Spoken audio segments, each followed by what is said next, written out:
There are floods coming. You can bloody well be sure of that. That's absolutely 100% certain. It's like, are they going to be catastrophes for you? Or are you going to ride them out? Just exactly what sort of person are you going to be when that shows up? And that's the right question. It isn't, how are you going to be happy in your life? You know, happiness, you're lucky. That comes and goes like the sun coming out from behind a cloud. But a pursuit? No, the pursuit is, when the damn flood comes, you want to be the person who built the ark. You're going to have a lot of things come against you. You're going to have people that tell you to stop. You're going to have challenges that tell you to stop. And you're going to feel like giving up every damn day because you'll feel like life is beating you over and over. Legends aren't defined by their successes. They're defined by how they bounce back from their failures. The highs I've experienced, they were only possible by how I bounced back from the lows, from those moments when I wondered if it was worth it, or if I was wasting my time, or if I was good enough. There are some things in life that are out of your control that you can't change and you're gonna live with. The choice that we have though is either to give up or keep on going. I wanna ask you, what are you gonna believe? Are you gonna believe in yourself? Are you gonna believe everybody else's judgment on you? People are gonna think you're crazy. And sometimes you're gonna think you're crazy. You're gonna question yourself. It takes guts, ladies and gentlemen, to go through that. People used to laugh at me in Detroit when I was sleeping on the floor of my office in the Penobscot building. It was rough, ladies and gentlemen. It was not easy. When I was laying on the floor looking out of the window, when I was questioning myself, Les, can you do this? I was questioning myself. Give forgiveness. Many of us do not realize that we cannot grow, that we are blocking ourselves, we are blocking our good in the universe. We're literally standing in the way of the flow of what life has to us because we haven't learned how to forgive. We haven't learned how to let things go so we can get on with our lives. When we forgive, ladies and gentlemen, it's not for the other person. Oh no, it's for you. It's not for them, not because they deserved it or they earned it. You're forgiving other people. First of all, you've got to forgive yourself. When you have a dream, the one thing you have to watch out for are those out there that will try to crush your dream. And you cannot allow that to happen. That is your biggest challenge. It's necessary, ladies and gentlemen, that you look at the people in your life. Who do you have yourself surrounded with?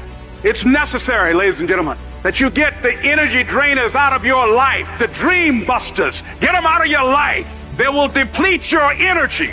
They're going to laugh at you. You are going to get out of your life. You're going to be the most powerful force in the world, I think, is to be consistent with the concepts, ideas, and worth that you hold for yourself. You will get that out of your life, what you will tolerate. We start to trap ourselves within our own mind. And our mind is this big barrier, this big wall. And once we get to pain and suffering, that wall gets bigger and bigger and bigger. And the mind says, it's time to quit. You got to stop looking to others for support and look inside yourself. The lion in you never retreats. Imagine us taking the lion approach to life. I ain't backing up. A lion don't walk backwards for nothing. You got to tell yourself, I can do this. You're more powerful than you realize. You're stronger than you think you are. You can survive more than you think you can. You're more capable than you can possibly imagine. Your fears distort your reality. Under the warped logic of fear, anything is better than the uncertain. Fear fills the void at all costs, passing off what you dread for what you know, offering up the worst in place of the ambiguous, substituting assumption for reason. It was necessary that I face a lot of rejection, a lot of laughter, a lot of no's in order to get here, to enjoy the level of success. It was necessary that I face that. And I'm saying to you, when you're facing those rejections day in and day out, don't say, I had a bad day today. Say, I had a character-building day. Now, fear is self-realizing. When you face the greatest need to look outside yourself and think critically, fear beats a retreat deep inside your mind, shrinking and distorting your view, drowning your capacity for critical thought with a flood of disruptive emotions. When you face a compelling opportunity to take action, fear lulls you into inaction, enticing you to passively watch its prophecies fulfill themselves.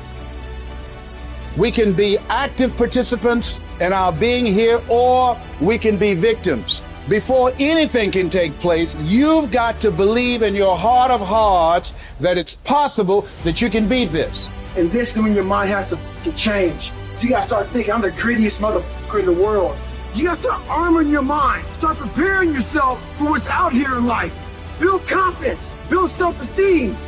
I strongly believe that as we begin to look toward the future, and that as each day we get up in the morning, whatever you want to do, if you get up in the morning out of a sense of office and decide that I am an opening for the universe, that life can work through and use me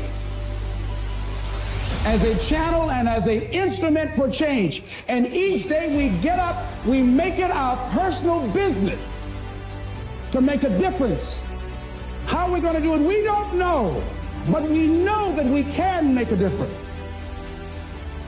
The hardest thing in the world is to believe in you, to believe you're special, to believe you're different, to believe you're supposed to be somebody. The hardest thing in the world is, in spite of all your fears, all your worries, all your doubt, all your feelings of inadequacy, is to believe in yourself one more time, to pick yourself up off the mat one more time. What is this force that is controlling you even now, and will continue to do so for the rest of your life? Pain and pleasure. Everything you and I do, we do either out of our need to avoid pain or our desire to gain pleasure. Understanding and utilizing the forces of pain and pleasure will allow you once and for all to create the lasting changes and improvements you desire for yourself and those you care about. Anybody can believe when the struggle is over. But I want to talk to some people who are in the middle of the struggle and you still believe. I know you're tired. I know your arms are aching. I know your mind is frustrated. I know you feel like it's not fair. I know you feel like throwing up your hands, and you're depressed, and you lost loved ones, and you've been through heartaches, and it's not the best time in your life. All hell might be breaking loose in your life, but tell them I can do it. If it don't happen, I can do it. If you don't love me, I can do it. If you don't want me, I can do it. If you leave me, I can do it. If you betray me, I can do it. If you break, the fight isn't over. In fact, if you break, the fight is just beginning. Here's the truth. This is the reality. Nobody's going to believe in you until you've already done it. Nobody's going to come and celebrate with you until you've already done it. The work is going to come before the belief, which means you're going to have to work for a long time by yourself, with no applause, with no awards, with nobody telling you good job. And then once you start to build something and people start to see the momentum and they start to see the result and you start doing some things, then you're going to get a little belief. And then what's going to happen is you're going to believe. And then what's going to happen? You're going to go do a little bit more work and a little bit more work. The results are going to come more. More people are going to believe. Nobody fucking believes in you because you haven't done anything yet. That's the reality. You gotta talk to yourself. Sometimes healing takes place first in the spirit. You gotta tell yourself, I can do this. I got what it takes. I will not be defeated. I believe that everything happens for a reason. People change so that you can learn to let go. Things go wrong so that you can learn to appreciate them when they're right. And sometimes good things fall apart so better things can fall together. And for most people, they think they rise to the occasion. When it hit, I'm gonna be ready. No, you don't rise to the occasion, you revert back to your training. Get up before the sun. Be ready to attack. Yes, that means get up early.